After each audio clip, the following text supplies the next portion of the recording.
ស៊ុបគោដាក់ល្ហុងក្លិនឡើងឈ្ងុយរសជាតិវិញឆ្ងាញ់ជារសជាតិបែបខ្មែរយើងចំតែម្ដងដំបូងខ្ញុំចាប់ផ្ដើមដោយយកខ្ទឹមបារាំង2មើមរំដេងគល់ស្លឹកគ្រៃនិងស្លឹកក្រូចសើចមករោភ្លើងឲ្យឈ្ងុយ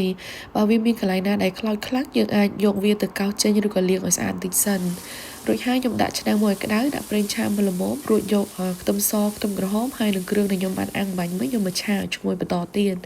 ពេលដែលគ្រឿងទាំងអស់ឡើងឈ្ងុយហើយទើបខ្ញុំដាក់ស្ករត្នោតចូល2ស្លាបព្រាបាយយើងដាក់ស្ករត្នោតកូរឲ្យឡើងក្រហមល្អធ្វើអញ្ចឹងទឹកស៊ុបរបស់យើងមិនត្រឹមតែឈ្ងុយទេថែមទាំងមានពណ៌ក្រហមស្អាតទៀតរួចហើយខ្ញុំដាក់ទឹក5លីត្រហើយនឹងឆ្អឹងគោ1គីឡូឆ្អឹងគោនេះខ្ញុំបានយកវាទៅស្រុះចោលមកទឹកហើយជាបងប្អូនចង់ដាក់សាច់សូមយកសាច់នឹងឆាជាមួយនឹងគល់ស្លឹកគ្រៃរំដេងស្លឹកក្រូចសើចដូចខ្ញុំបង្ហាញនៅដើមវីដេអូហ្នឹងបន្ទាប់មកទៀតខ្ញុំដាក់គ្រឿងផ្សំរសជាតិមានទឹកត្រីកន្លះចានចង្កឹះម្សៅស៊ុបមាន់1ស្លាបព្រាបាយកន្លះនិងអំបិល1ស្លាបព្រាបាយដាក់គ្រឿងចូលអស់យើងថយភ្លើងឲ្យនៅពាក់កណ្ដាលហើយចាប់ផ្ដើមរំងាស់ស៊ុបគោបានហើយបើសិនជាមានពពុះមានអីឡើងមកបងប្អូនដួសចេញឲ្យស្អាតទៅ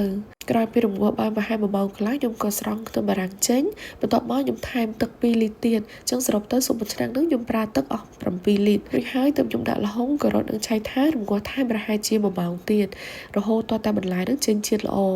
ហើយល្ហុងបើសិនជាបានរាងសគៀលបន្តិចគឺកាន់តែឆ្ងាញ់ចឹងក្រោយពីរំងាស់បន្លែឲ្យផុយល្អហើយយើងភ្លក់មើលរសជាតិប្រៃសាំអី